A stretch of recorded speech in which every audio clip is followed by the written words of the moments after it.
welcome to Live Interactive English. Hello, everyone. I'm Mike. Hello, everybody. I'm Rainbow. And we are back with part 2, day 2 of ways to say sorry. Or as Canadians, we say sorry. Sorry. I'm sorry. Americans might say sorry. But it's the same thing. You've made a mistake. You've done something wrong, especially if you've hurt someone's feelings, someone who is important to you, a friend, a family member, a loved one, your boss, your coworker, your teammate, you know, someone who it's important to have a good relationship with. You did something wrong and you want to fix it, right?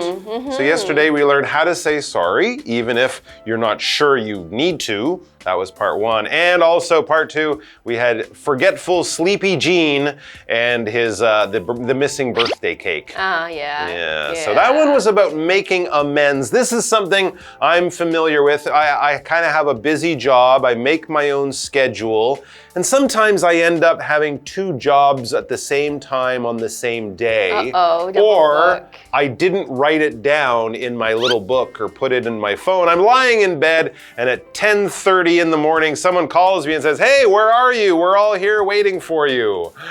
And my stomach drops and I start to sweat and I go, oh, I forgot, or I didn't write it down. So of course, like Gene, I get up, I rush over there, the same way Gene rushed to get a cake. And in order to make amends, of course, I will say sorry many, many, many times, but often I will offer to do the job for free or for half price. Oh, that's really nice. You know, because I feel like I wasted their time. That's good. Good for you. You know, and generally that works. You know, if you do it in an honest way, and it doesn't happen very often, don't forget the birthday cake next year, Gene, from day 1. Usually that's enough. Oh, that's really nice of you. You don't want people to be upset, especially when it's you. You kind of made the mistake. You know? Does this ever happen to you? Oh, so I'm one of those kinds of people that like making amends to me is more important than saying or receiving the apology. Okay. So because I feel like that has no meaning because the thing has been done or been felt or been offended or whatever, I'd say here, what can we do now? What can I do? What can you do? How can we make this better together? That's true. And that sort of is a good way of communicating and brings us together. Because often, you know, when someone has to say sorry for something, there are some times where it's a gray sort of it's not on purpose, or it wasn't maybe someone missed an appointment. It was just something wasn't intended and someone felt a certain way and this kind of thing. So I think that the amends part is a good way to communicate and bring people together. All right, as you said, sometimes it's no one's fault, as in our first dialogue, which is all about being late. Sometimes you're late, and it's maybe not because of you, it's because of traffic or the bus stopped or whatever. So let's check out how to apologize in that kind of situation. Mr. Park is waiting for a business lunch in a restaurant when Colin rushes in. Mr. Park, I'm so sorry for being late. There was unexpected traffic. I should have planned better. It's all right. These things happen. I'm just glad you made it here safely. Thank you for understanding. I value your time and this opportunity greatly. I appreciate that, Colin. Delays aside, let's make the most of our lunch. Definitely, Mr. Park. And again, I sincerely apologize for the inconvenience I have caused. No worries. Now, let's get down to business. After all, time is money. Indeed it is.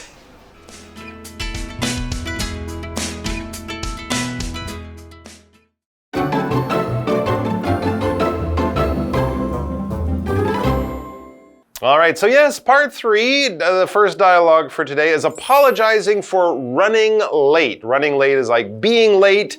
You should have been there on time. Something happened and you arrived 10, 15, 30 minutes late. Yeah, not always running, just, you know, I'm trying to get there. I'm on my way there, but I will be late. I'm running late, that kind of thing. What's going on here? Mr. Park is waiting for a business lunch in a restaurant when Colin rushes in. So from that description, Mr. Park was on time.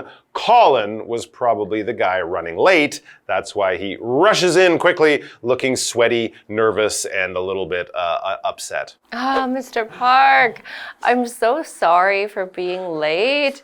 There was unexpected traffic. I should have planned better. Yeah, that does happen. Sometimes, you leave your house at the normal time, but something goes wrong. There was a car accident, who knows what, and you end up being later than you expected. Mr. Park seems to be a nice guy. He's not like, no, that's not good enough. Get out of here. No, that would not be reasonable. Everyone runs late occasionally. So, Mr. Park says, it's all right. It's okay, 没关系. These things happen. These things happen. Life sometimes throws you some trouble. Occasionally you get an inconvenience. It's not your fault. I'm just glad you made it here safely. Well, that's true. He could have been in an accident if he was driving or riding his bike or something. It's important. It is good if you're going to be late. Don't rush. Don't try to, drive too fast or something like that. Be safe. But then, have a little apology ready if you're running late. Colin says, thank you for understanding. I value your time and this opportunity greatly. It's not because I don't respect you. No. It was really just not on purpose. Yeah, that's really nice of him, That's a very polite apology. So Mr. Park seems impressed with Colin's, very polite attitude. Genuine. And his ability to say sorry. Yeah. He says, I appreciate that, Colin. I heard your words. They're very kind. And I'm thankful that you're saying those kind words in that very mature, well-spoken way. Delays aside, let's make the most of our lunch. This is Mr. Park kind of saying, all right, that's the past. Now let's have our lunch. Let's have our meeting. Delays aside, let's forget about all that stuff. Let's make the most of our lunch. Let's have lunch and make it a good lunch, even if we're a bit late. Definitely, Mr. Park. And again, I sincerely apologize for the inconvenience I've caused. Okay, That's calm a down, great Colin. way, I think. Yeah, I think so. I think he doesn't need to apologize quite so much, but he's being very careful. It shows he really respects Mr. Park, and he doesn't want this to be any trouble in their relationship. Something that you are doing, definitely, I will definitely do that. If you definitely will go there, it's like saying for sure, don't worry about it. I am not going to change my 100%. mind. This is decided, it's 100%. It is set for sure. Sid asked me if I thought the blue team would win the game. Definitely, I replied. They're playing basketball. There's 10 seconds left in the game. The blue team has 99 points. The red team has 12. The blue team will definitely win the game. No worries. Back to Mr. Park. He says, no worries, no problem. Forget about it, Colin. Just relax. I'm not upset at all. Now let's get down to business. After all, time is money. So there you go. They're going to have their lunch meeting and everything is fine for now. No need for Colin to be worried about running late. Well, indeed, it is. Time is money. I guess he's just agreeing because he would have wasted Mr. Park's money. That's true. And that's, of course, a common saying, a famous saying, time is money. Time is money. Let's go get go. If you use your time efficiently, this will bring good things in your life, including riches, money, I don't know. Yeah, but it's true. Time is valuable, in other words. Let's take a break since time is valuable, but we'll be back soon.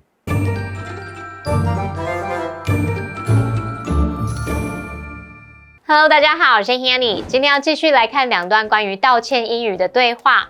在第三段对话里 ，Colin 和 Mr. Park 约在餐厅，但是他迟到了。他说路上意外出现了塞车，他原本应该要计划得更好的。那么 Mr. Park 说没关系，这种事情难免会发生嘛。他很高兴 Colin 安全抵达了。那 Colin 感谢对方的谅解，并且表达说他非常珍惜对方的时间，还有这样的机会。Mr. Park 应该有感受到他的诚意，他就向 Colin 道谢，并且说先不管迟到了，来充分利用这顿午餐吧。Colin 回答 definitely。那这个单字 definitely 是副词，就是表达当然肯定的。好，接着 Colin 对自己造成的不便再次诚挚地表达歉意。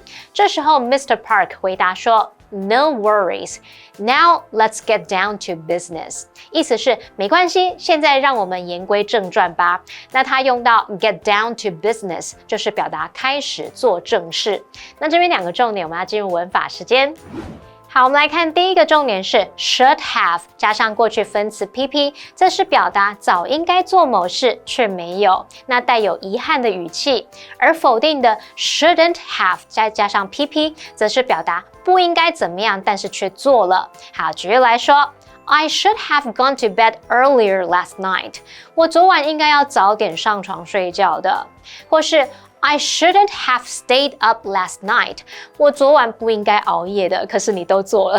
好，再来看到第二个重点是 make the most of something， 这是表达充分利用什么什么，让什么发挥最大价值，从中获得最大的好处。举例来说 Summer camps are a good way to make the most of your summer vacation. 夏令营是充分利用暑假的一种好方式。介绍课文中Ms. Quinn approaches the front desk of a restaurant and speaks to the manager. Good evening. I have a reservation under Quinn. It's for myself and my client. Miss Quinn, welcome. Yes, we have a table for two ready for you. Could I confirm that the kitchen is aware of my client's nut and shellfish allergies? I notified you when I made the booking. Let me check. Oh, I'm terribly sorry, but it seems I forgot to notify the kitchen. That's concerning. My client's allergies are quite severe. I am very sorry for the mistake, and I take full responsibility for it. I will personally speak with our chef right now to ensure all dishes prepared for your table are completely free of nuts and shellfish.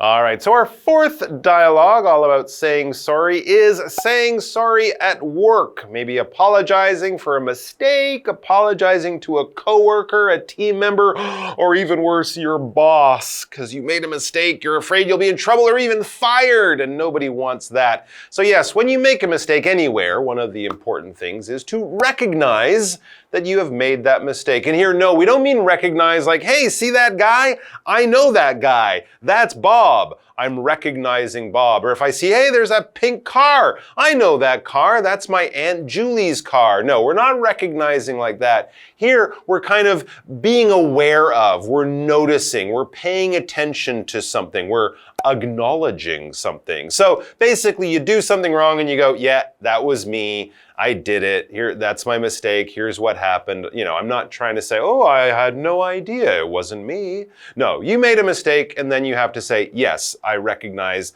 I know, I am aware I have made that mistake. Who's made a mistake? We don't know yet. Well, we know that Ms. Quinn approaches the front desk of a restaurant and speaks to the manager. Oh, okay. So there's Ms. Quinn and the manager, kind of the boss of the restaurant that evening. What's up with Ms. Quinn? Good evening. I have a reservation under Quinn. It's for myself and my client. Okay, that's pretty normal. She just arrived there. She's expecting to have a name. table ready for her and her client, a business lunch or something like that. The manager notices her, recognizes her, and says, ah, Ms. Quinn, welcome. Yes, we have a table for two ready for you. We have your reservation, and come on in. There's your table. You'll be able to order your food very soon. So no waiting, because she made a reservation. I have made a reservation. Reservations. Yes, this is when me and you are going to have dinner somewhere. Yeah, but then we can't because, it's the weekend and there's way too many people. So I've got to give a call first, or I have to go on Google and see if I can choose the time and then make a booking and then leave my name and number, and that's called a reservation. That's right. So if I have that, then maybe I get an email or an SMS on my phone that says you're booked, and then I have made a reservation. A sentence for you: I have made a reservation at the new restaurant on Main Street. Okay, very popular restaurant everyone wants to go. And if it's something where if you go, they might say, no, sorry, we're too busy, you can't come in. That's when a reservation is good. Airplane tickets, hotel rooms, restaurants on the weekend, that kind of idea is a very good time to make a reservation. Back to Ms. Quinn. Could I confirm that the kitchen is aware of my client's nut and shellfish allergies, which are really important because something really bad could happen? I notified you when I made the booking. Yes, okay. So she wants to make sure that the restaurant knows that her friend who will be eating with her can't eat certain foods. They would make her very sick or even kill her, right? If you can't eat peanuts or shrimp or, eggs or things like that, this is the type of thing you definitely want to tell the restaurant just to make sure that no one gets sick while having lunch or worse. Anyway, the manager says, let me check, because they probably would write something like that down, right? It's not something you want to forget. And I guess the manager looks at the book or the iPad or whatever they have, the laptop there. Oh, I'm terribly sorry, but it seems I forgot to notify the kitchen. Oh no, that's So if awful. they've already prepared some of the food, maybe some of the food has nuts in it, like the dessert, and this is going to be unhealthy or even dangerous for Ms. Quinn's friend to eat. So it's not the kind of thing you want the restaurant to forget. Yeah, Ms. Quinn says that's concerning. It is. My client's allergies are quite severe. Now, that's concerning is a great way of saying, I'm upset, but I'm not going to tell you I'm upset, but the fact that you didn't remember, I'm worried about it. I'm worried. So That's she says worrying. That's concerning. Like the fact that you didn't say. So what's good about that is that she doesn't directly say, oh, it's your fault. Why didn't you do it? She said, that's concerning. Like, I'm worried about that because these allergies are very serious. Yeah, you don't know if it's going to be terrible, but it could be terrible, and that's why you're concerned or worried. You should be concerned. Yeah, we have an example sentence there. The news that our flight was delayed was concerning. It was So we worrying. were worried about it. We might not make our next airplane. Yeah, maybe we have a meeting. What if we have to sleep in the airport? Oh no. Oh no. Yes, and we also had this word severe. If something is severe, it's serious, okay? If you have severe allergies, they're pretty serious. Deadly. They could be bad, If something is described as severe, it's not just sort of the normal level of probably bad. It's more than that. It's More than bad. Quite bad, really bad. It could even be terrible, awful, or horrible. For example, the country is facing severe weather conditions, including very strong winds. It's not your normal storm. This sounds like it could be a typhoon or very close to that. If you see a severe storm warning, don't go to the beach, don't take out your sailboat, don't go golfing. Stay home. It's probably safer to do that. Otherwise, you could get hurt. You could get a severe injury that puts you in the hospital, and that would be bad. Manager, what are you going to do about it? That's right. So the manager now is recognizing their mistake and recognizing also that it's their fault. I am very sorry for the mistake, ka-ching, and I take full responsibility for it. I will personally speak with our chef right now to ensure all dishes prepared for your table are completely free of nuts and shellfish. So there you go. If you make a mistake, now you know how to say sorry, how to make amends, how to take responsibility. So all the best. Hopefully you all live perfect lives. Blaming. Well, you all live perfect lives where you won't make mistakes, but that's not going to happen. So it's a good skill to learn. Take care, everyone. We love you all. We'll see you back here soon. Until then, bye-bye! And we're sorry. No, we're not. No, not really.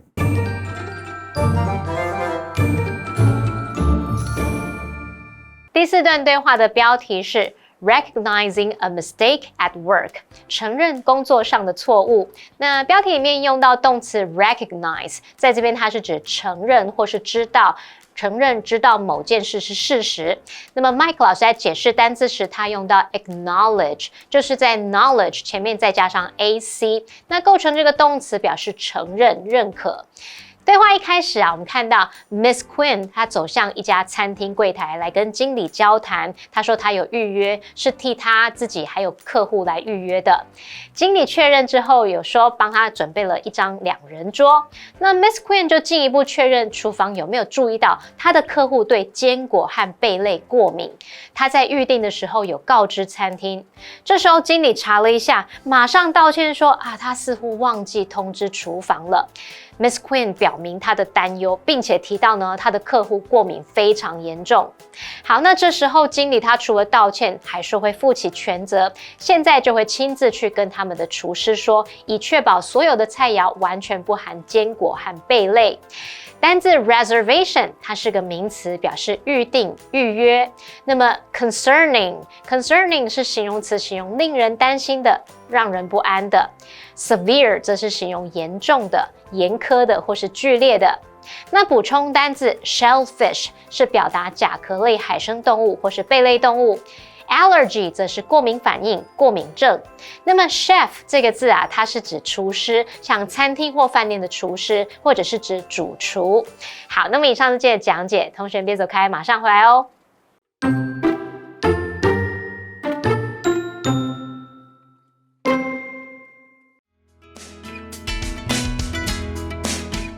Mr. Park is waiting for a business lunch in a restaurant when Colin rushes in. Mr. Park, I'm so sorry for being late. There was unexpected traffic. I should have planned better.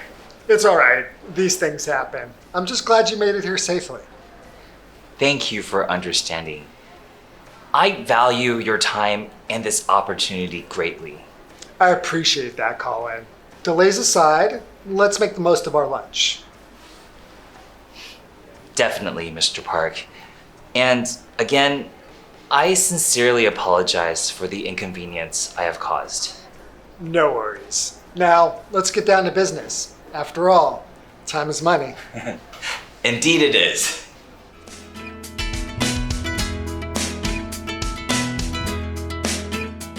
Ms. Quinn approaches the front desk of a restaurant and speaks to the manager. Good evening. I have a reservation under Quinn. It's for myself and my client. Miss Quinn, welcome. Yes, we have a table for 2 ready for you. Could I confirm that the kitchen is aware of my client's nut and shellfish allergies? I notified you when I made the booking. Let me check. Oh, I'm terribly sorry, but it seems I forgot to notify the kitchen. That's concerning. My client's allergies are quite severe. I am very sorry for the mistake, and I take full responsibility for it. I will personally speak with our chef right now to ensure all dishes prepared for your table are completely free of nuts and shellfish.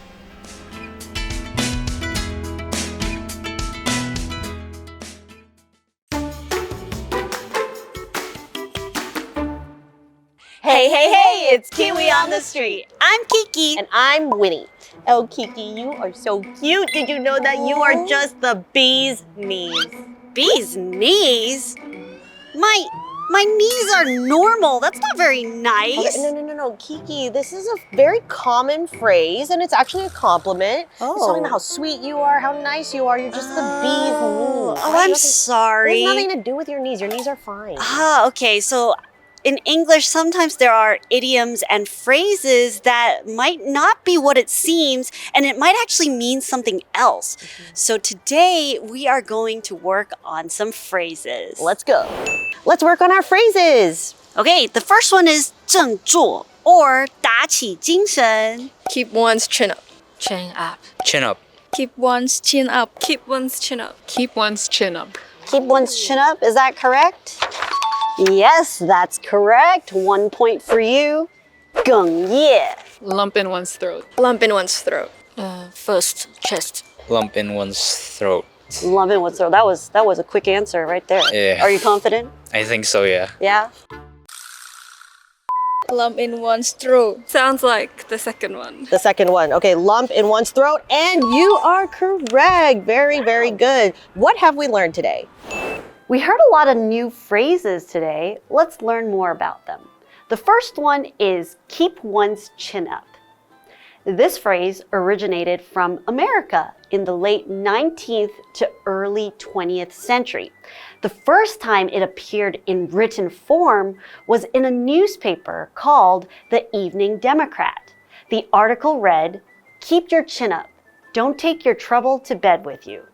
We deal with a lot of daily stresses, but we can't let them beat us down. The phrase is used to describe staying brave or confident and keep on trying, no matter how tough the situation. Our second phrase is lump in one's throat. It is a feeling of tightness in your throat because of a strong emotion, especially when you feel sad or you want to cry. This phrase actually comes from the physical reactions of the muscles in the throat and when it tightens during feelings of high emotions. But remember, it doesn't mean that there's actually a real lump or a physical lump. It is just the feeling of it. All right, so those are our phrases for today. Kiwi later.